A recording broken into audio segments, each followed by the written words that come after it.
Dans l'Évangile selon Matthieu, Jésus déclare: Ne craignez pas ceux qui tuent le corps mais ne peuvent tuer l'âme. Craignez plutôt celui qui peut faire périr dans la zienne la flamme et le corps. Dans l'Ancien Testament, Ecclésiaste 12, verset 7 dit également: Souviens-toi, avant que la poussière retourne à la terre comme elle y était, et que l'Esprit aura retourne à Dieu qu'il a donné. Dans Ecclésiaste 3, 21, qui sait si le souffle des humains monte en haut, et le souffle des bêtes descend en bas vers la terre. Ces versets semblent contredire l'anthropologie holistique propre à la pensée hébraïque que nous avons évoquée précédemment. Prise au pied de la lettre, elles peuvent donner à penser que l'être humain est composé de deux éléments distincts, le corps et l'âme. Dès lors, peut-on vraiment concilier cette vision dualiste avec celle plus unifiée d'un être humain intégral telle qu'on la trouve aussi dans les Écritures? Ces versets nous rappellent que la Bible ne normatise pas une vision unilatérale de l'être humain et ne nous contraint ni à une doctrine strictement moniste ni à une stricte dualité. Souvent, lorsqu'un individu adhère à une des deux visions, il semble vouloir y engager tout son honneur comme s'ils avaient là une bataille de principes. Mais la vérité est peut-être au-delà de ces oppositions.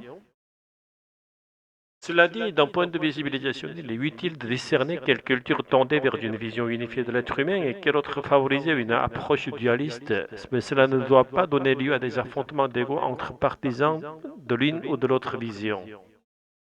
Les animaux comme les humains possèdent tous le souffle de vie. Comme le dit Ecclésiaste 3, ils partagent le même souffle d'horreur. Ainsi, la mort atteint autant les bêtes que les hommes. Tout semblant vain, conclut Ecclésiaste 3, verset 19. Et au verset 21, un retournement apparaît. Le souffle de l'homme monte vers le ciel, tandis que celui de l'animal descend vers la terre. Cela signifie que bien qu'ils soient tous des êtres vivants, il existe une distinction claire entre l'homme et l'animal. Le terme roi est généralement traduit par esprit dans la Bible plus que par âme. Ce monde ne désigne pas seulement l'esprit des créatures, mais aussi l'esprit de Dieu lui-même, le Saint-Esprit. Mais dans la réalité biblique, les termes Yaham, souffle, esprit sont parfois utilisés de manière interchangeable. Il n'existe pas de réponse unique et définitive. Nous cherchons simplement à comprendre selon nos capacités. Aujourd'hui, nous aborderons ce sujet dans le contexte intellectuel des débuts de l'Église. À cette époque, la pensée gnostique commençait à se répandre. Le gnosticisme reposait sur une vision fortement dualiste, opposant le corps et l'esprit. Le corps y est considéré comme une prison de l'âme, un mal nécessaire dont il faut se libérer. Seul l'esprit est perçu comme véritablement réel. Cette idée séduisante a donné naissance à deux tendances principales. L'ascétisme radical, ou au contraire un laisser-aller moral complet, hédonisme. Ces deux attitudes découlent d'un même rejet. La vie présente n'est pas jugée digne d'être vécue, car elle ne serait qu'un voile avant l'éveil de l'esprit. L'Église primitive n'a donc pas seulement été confrontée au judaïsme, mais aussi à cette puissance pensée gnostique. Le christianisme s'est construit en résistant à ces deux influences. Aujourd'hui encore, nombre des récits modernes s'appuient sur des fondements gnostiques.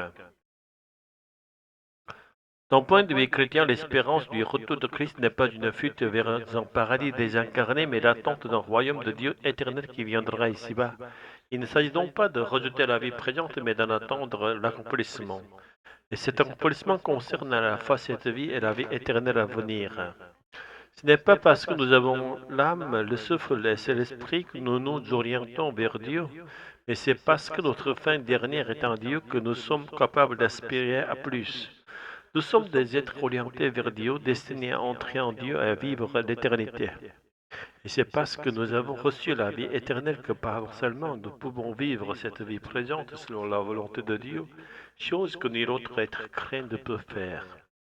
L'apôtre Paul va même jusqu'à dire que la destinée des autres créatures dépend de ce que feront les humains.